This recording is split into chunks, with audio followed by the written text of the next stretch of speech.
Hello, especially for the Dirty Secrets channel. A mild indiscretion. John Haversmith had always been predictable. For 10 years of marriage, his routine rarely varied: leave for the accounting firm at 7:45 a.m., return home by 6:15 p.m. Sarah could practically set her watch by the sound of his key in the front door. Till one Tuesday in October when 6:15 came and went. By 6:30 Sarah checked her phone. No messages. By 7 o'clock she had texted him twice. At 7:23, just as she was about to call, she heard his car pull into the driveway. "Sorry I'm late," he said, hanging his coat by the door. Things got busy at work. The Miller account had some discrepancies. Sarah nodded and served dinner, now slightly overdone. They ate mostly in silence, John occasionally mentioning work details that Sarah half listened to. The next day, he was home by 6:15 and the incident seemed forgotten. But the following week, it happened again. Then again. Soon, John coming home between 7 o'clock and 7:30 became the new normal. Each time, the explanation was the same. Work was busy, deadlines loomed, the team needed him. Sarah noticed other small changes too. John had bought a new cologne. He'd replaced his worn briefcase with something sleeker. Once she thought she smelled unfamiliar perfume on his jacket, but convinced herself it was just the scent of the office. "The firm's really been demanding lately," he said one evening while loosening his tie. "But I think things might settle down soon." Sarah smiled and nodded, but something in her stomach tightened. In 10 years, work had never suddenly demanded so much overtime all at once with no warning. Over breakfast, Sarah watched John check his appearance in the reflection of his phone screen before leaving. Was that new? Had he always done that? She couldn't remember. Later that day, while folding laundry, she found herself lingering over his shirts, checking for lipstick, perfume, any sign of something amiss. There was nothing, of course, and she felt slightly ridiculous. That evening, while they watched TV, she studied his face.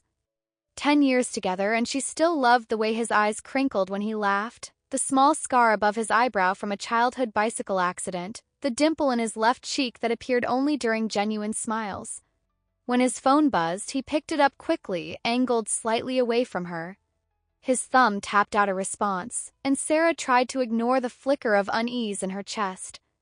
"Everything okay?" she asked casually. "Just work stuff," he replied without looking up. "The Miller account again?" Sarah nodded and turned back to the television, but she wasn't watching anymore. When had work ever texted him at 9:30 p.m.? She thought about asking but hesitated. She didn't want to seem paranoid or controlling. The next day, while grocery shopping, Sarah found herself adding John's favorite meal to the cart, planning to cook it for dinner. Was she trying too hard? Had their relationship changed without her noticing? That night, John called to say he'd be late again. Sarah ate alone, his portion covered with plastic wrap in the refrigerator. She wondered if the problem was her. Maybe she'd grown boring, predictable. Maybe 10 years of marriage had dulled something between them that she hadn't recognized. Or maybe it was nothing at all. Maybe work really was busy. Maybe she was overthinking everything. Busy 3 weeks into John's new late-night schedule, Sarah finally decided to have a proper conversation. She waited until Saturday morning when they were both relaxed over coffee and the newspaper. "John," she began, keeping her tone casual, "is everything okay at work? You've been staying so late lately." John looked up from the sports section, his expression neutral. "Yeah, it's just been crazy. Year-end projections are coming up and the Miller account needs special attention. It's just that. This seems different from your usual busy seasons," Sarah said, stirring her coffee. "I'm wondering if something's changed." John set the paper down and gave her his full attention, which somewhat eased her anxiety. "The firm took on some new clients, and Watkins has been pushing everyone harder. I probably should have explained better." He reached across the table and touched her hand. "I'm sorry if I've been distant." Sarah nodded, feeling both relieved and somehow not entirely convinced. I just want to make sure you're okay. You seem different lately. Different how? John asked, his brow furrowing slightly. I don't know. More distracted, maybe. The new cologne, the late nights. I just want to make sure we're okay. John's expression softened. We're fine, Sarah. I promise. It's just work stress. Cologne was actually a gift from the team for handling the Robinson situation last month. I thought I mentioned that. He hadn't, but Sarah nodded anyway. I guess I've been overthinking things. It's fine, John said, squeezing her hand before reaching for the newspaper again. I'll try to be home earlier next week. Watkins has to understand we all have lives outside the office.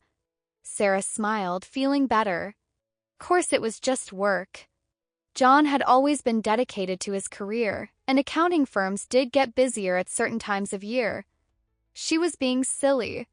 Conversation shifted to weekend plans, and Sarah let her worries fade to the background. If John said it was just work, then that's what it was. They'd been married for 10 years. They'd always been honest with each other. Coworker Sarah hadn't meant to check John's email. She'd been using his laptop to print boarding passes for their upcoming visit to her parents when the notification popped up in the corner of the screen. Amanda Reeves, thanks for dinner. Her finger hovered over the touchpad. She shouldn't click it. That would be invasive, a breach of trust. But something compelled her forward, and before she could reconsider, the email was open on the screen. John, thanks again for dinner last night. It's nice to have someone who really understands the pressure of this job. Your insights on the Miller account were so helpful, and I enjoyed our conversation about travel aspirations. Maybe next time we can try that new Thai place you mentioned?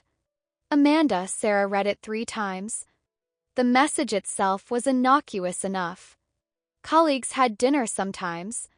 They discussed work. They talked about travel. There was nothing explicitly inappropriate. But John hadn't mentioned any dinner. 2 nights ago, he'd texted that he would be late because the team was working on finalizing some reports. Not because he was having dinner with Amanda, whoever she was.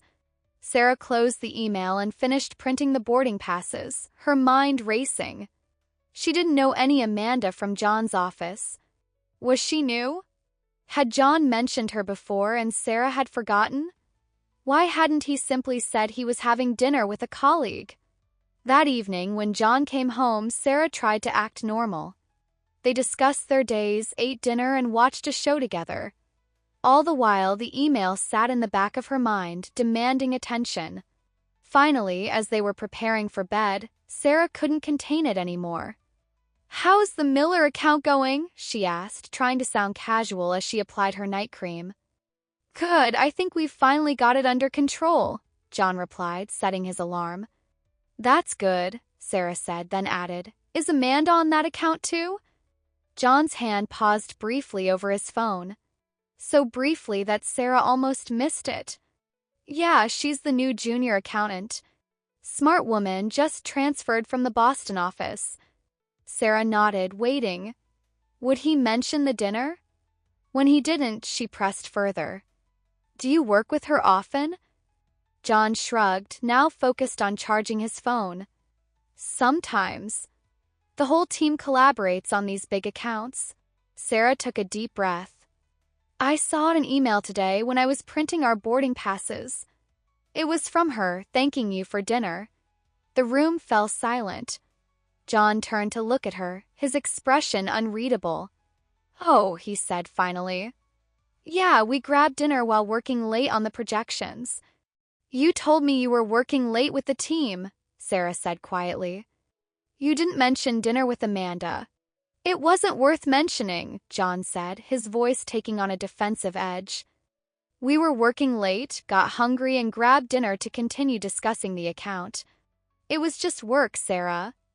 Sarah sat on the edge of the bed, suddenly feeling both foolish for bringing it up and justified in her concern.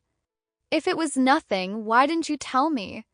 John sighed, running a hand through his hair.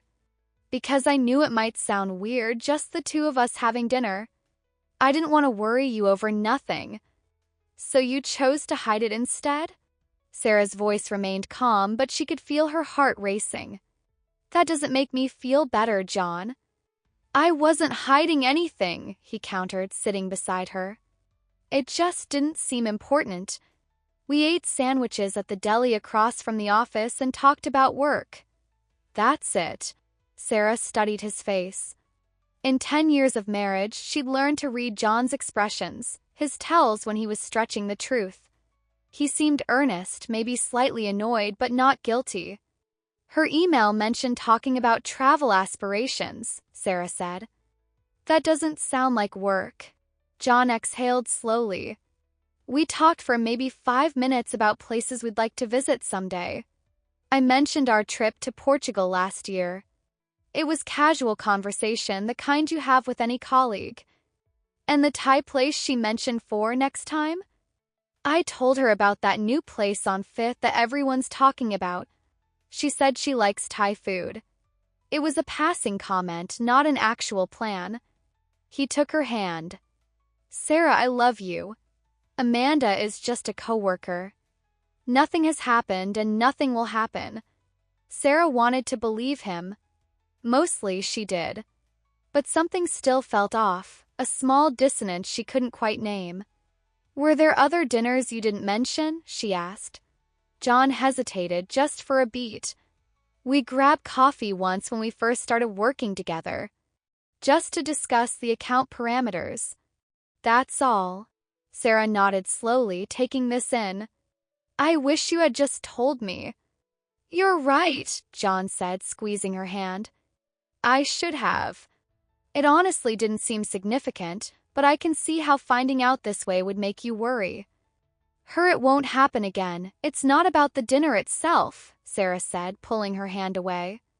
It's about the fact that you chose not to tell me. That makes me wonder what else you might not be telling me. John's jaw tightened. That's not fair. One work dinner doesn't mean I'm keeping secrets from you. But you did keep it secret, Sarah countered, standing up. And the late nights, the new cologne, being distracted, it all adds up to something that doesn't feel right. You're connecting dots that aren't there, John said, his voice rising slightly. The cologne was a gift from the team, not something I bought to impress Amanda.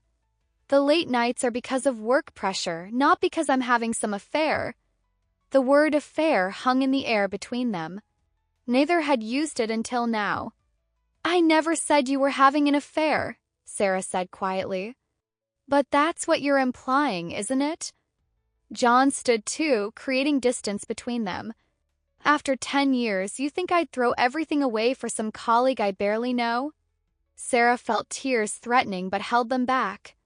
I don't know what to think when you're not being completely honest with me. John's expression softened. He crossed the room and took both her hands in his. Sarah, look at me. Nothing inappropriate happened with Amanda. We had a work dinner and I didn't tell you because I didn't think it mattered. That was my mistake and I'm sorry. Sarah met his gaze, searching for any hint of deception. I promise it won't happen again, he continued. If I have dinner with any colleague, male or female, I'll tell you.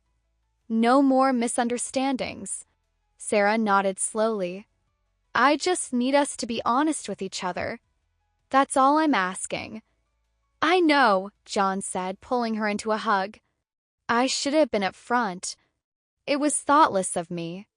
As they embraced, Sarah felt most of her worry dissolve. John's arms around her felt familiar and safe. This was the man she'd known for a decade, the man who had never given her reason to doubt him before. So we're okay? John asked, pulling back to look at her.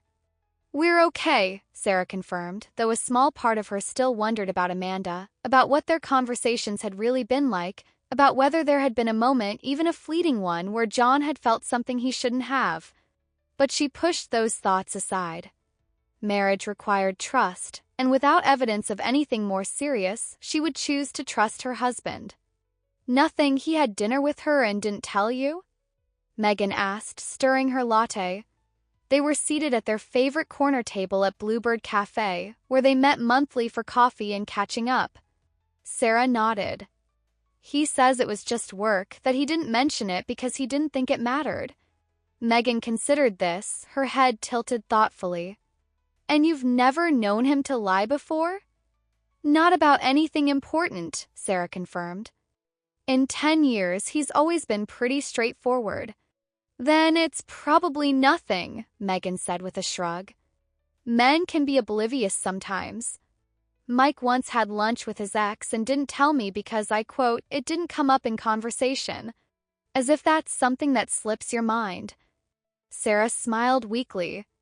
But there's also the late nights, the new cologne. The cologne was a gift from his team, right? Megan reminded her. That's what he said. Do you have any reason not to believe him? Sarah sighed. No, not really. It's just, I've never felt this way before, this little nagging doubt. I hate it. Megan reached across the table and squeezed her friend's hand. Look, if this Amanda was really a threat, would she be emailing him openly from his work account? Would she mention going to another restaurant where people might see them? That seems pretty above board to me. Sarah hadn't considered that angle. I suppose that's true. Marriage is long, Megan said, sitting back. There are going to be moments of doubt, moments of jealousy. Question is whether those moments define your relationship or whether the 10 good years do. Sarah nodded, feeling somewhat reassured. Megan had always been the practical one, the friend who could cut through emotional fog with sharp clarity. Has anything else happened since you confronted him? Megan asked. No, Sarah admitted. He's actually been home earlier this week and he's been more attentive. He even suggested we go out for dinner this weekend, just the two of us. See? Megan smiled. He got the message. Maybe he did have a tiny crush, a fleeting work infatuation. It happens to everyone sometimes. The important thing is he recognized it and is recommitting to your marriage. You think he had a crush on her? Sarah asked, alarmed. Megan waved dismissively.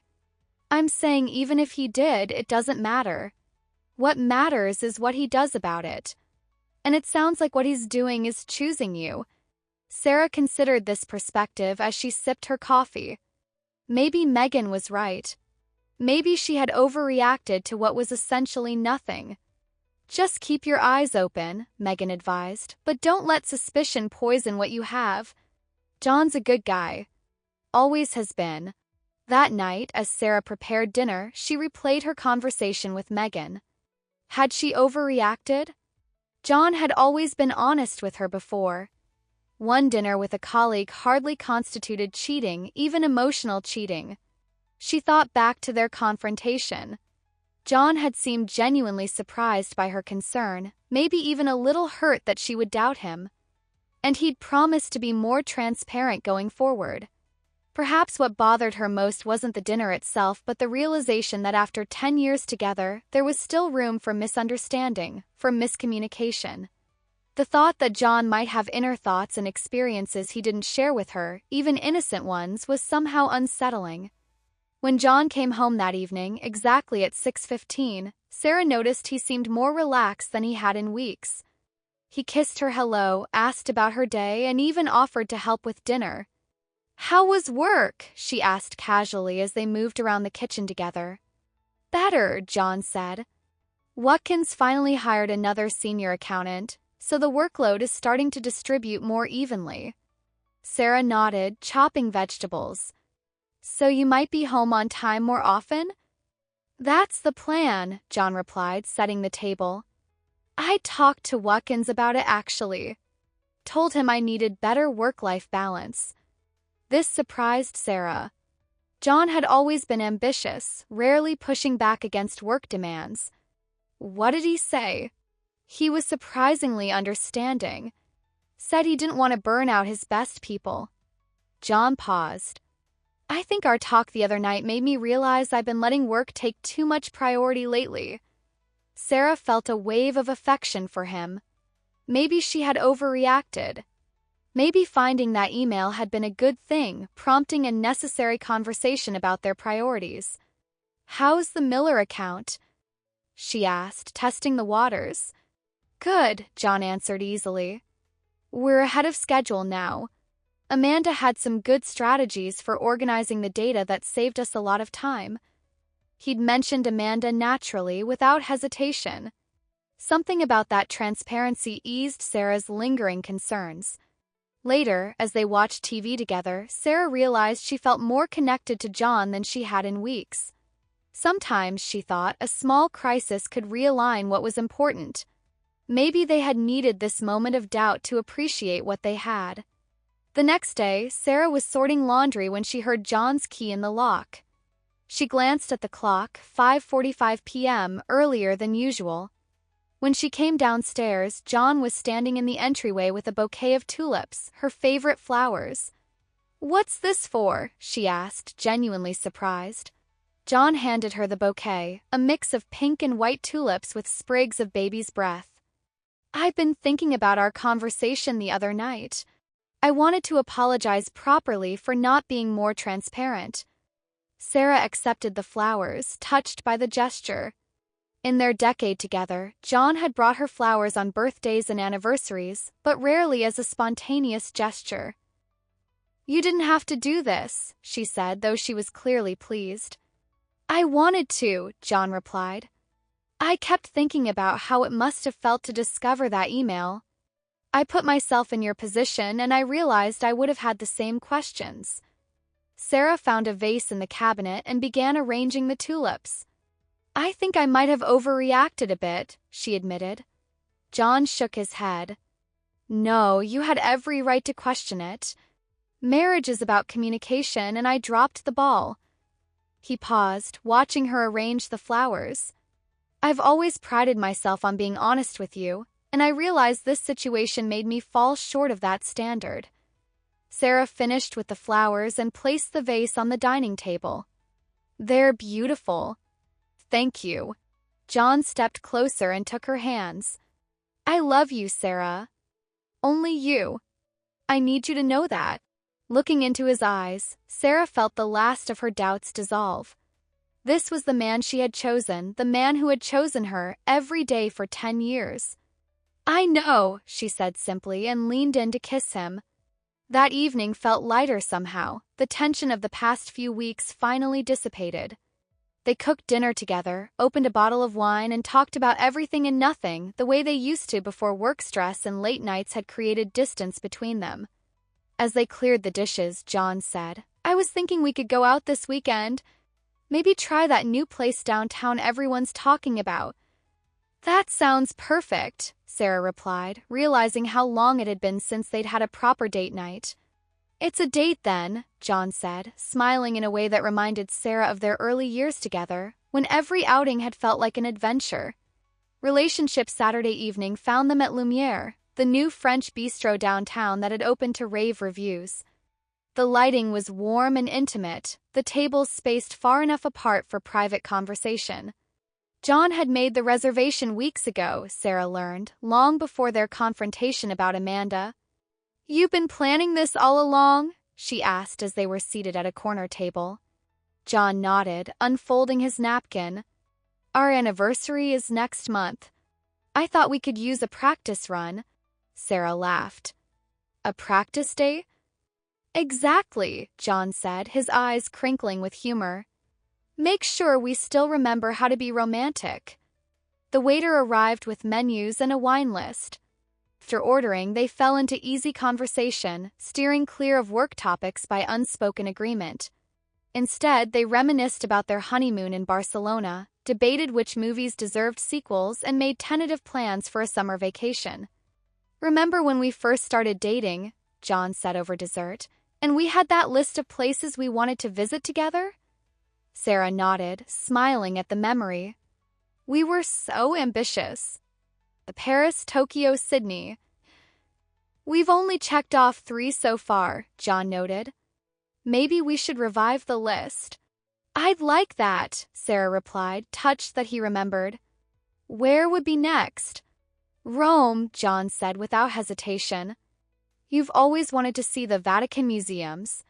The fact that he remembered this small detail, a preference she'd mentioned years ago, filled Sarah with warmth. This was what had drawn her to John from the beginning. His attentiveness, his ability to recall the things that mattered to her. After dinner, they decided to walk for a while despite the slight chill in the air. John took her hand as they strolled past shop windows and under street lamps, their conversation flowing naturally between serious topics and light-hearted banter. "I've missed this," Sarah admitted as they turned toward home. "Just being us without distractions." John squeezed her hand. "Me too." I think we needed this reminder. When they reached home, the house felt different somehow, not just the physical space they shared but the emotional one as well. As they prepared for bed, moving around each other with the familiar choreography of long-term partners, Sarah felt a renewed appreciation for their relationship. What had seemed like a potential crisis a week ago now felt like a small course correction, a necessary recalibration in the long journey of marriage. Normal in the weeks that followed, life settled back into its rhythm, but with subtle differences that Sarah came to appreciate. John was home by 6:30 most evenings, occasionally later when work demanded it, but he always texted to let her know. Their conversations had more substance, less of the perfunctory exchanges that had become habit. One evening, as they worked together in the garden, Sarah planting spring bulbs while John cleared fallen leaves, she realized she hadn't thought about Amanda in days. "How's work going?" she asked, patting soil around a tulip bulb. "Good," John replied, bagging leaves. "The Miller account is finally wrapping up next week." Sarah nodded, waiting to see if he would mention anything else. Through a moment, he added, "Amanda's being transferred to the Seattle office, actually. Her partner got a job there, so she requested the move." "Oh," Sarah said, surprised by this development. "That's a big change." John shrugged. "The firm has offices everywhere. It works out well for her." There was no particular inflection in his voice, no hint of anything beyond casual workplace information. Sarah found herself relieved, not because Amanda was leaving. She realized now that the woman had never been a genuine threat, but because John had mentioned her naturally, without prompting. That night, as they watched the news before bed, Sarah reflected on the past month. The discovery of the dinner with Amanda had created a moment of doubt, a brief crack in the foundation of their marriage. But rather than weakening it, the experience seemed to have strengthened their bond, reminding them both not to take their relationship for granted. Marriage, Sarah realized, wasn't a static state but a continual process of choosing each other, of communicating, of making small adjustments before small issues became insurmountable problems. The next morning, John kissed her goodbye as he left for work, the same way he had for 10 years. Sarah watched from the window as he backed out of the driveway, waving once before turning onto the street. Their life together wasn't perfect, no marriage was, but it was solid, built on a decade of shared experiences, mutual respect, and genuine love. Sarah turned from the window and began her day, secure in the knowledge that while the routine might seem ordinary, even mundane, there was nothing mundane about finding someone to share your life with, about choosing each other day after day, through minor crises and major celebrations alike. The incident with Amanda already felt distant, a small blip in their shared history. They had weathered it together and emerged stronger for the experience. Life had returned to normal, not the complacent normal of before, but a more mindful, appreciative normal. And in the end, that made all the difference. Thank you for watching. If you liked the story, like, subscribe to the channel and share with your friends. Thank you.